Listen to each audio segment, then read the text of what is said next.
আমার মেয়ে আর ডাক্তার হবে না, আমার মেয়ে আর কলেজে যাবে না। বুকফাটা আত্মনাদের মিমের বাবা।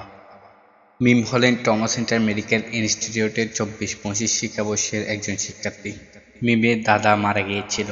দাদাকে শেষবারের মতো দেখতে বাসায় ফিরছিলেন মিম, কিন্তু কে জানতো এই পথটাই হবে তার জীবনের শেষ পথ।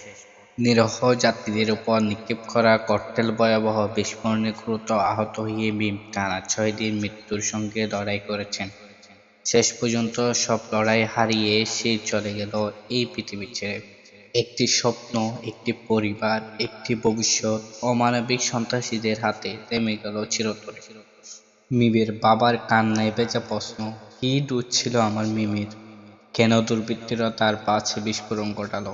একটি মেয়ে যার স্বপ্ন ছিল ডাক্তার হওয়া, একটি পরিবার যারা স্বপ্ন দেখত মেয়েকে সফল হতে, সেই সব স্বপ্ন আজ নিভে গেল অন্যায়ের আগুনে।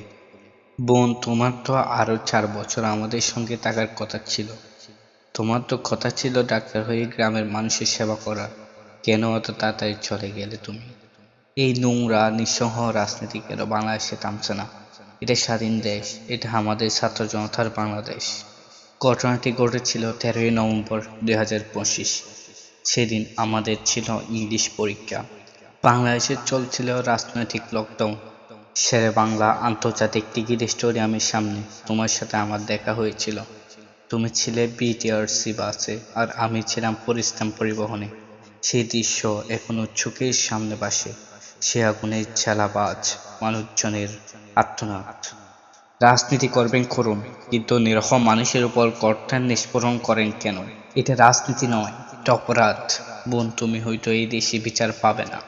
এই বিচার আমরা আল্লাহর হাতে দিয়ে দিলাম। আল্লাহ তোমাকে জান্নাত নসিব করুক। আমিন।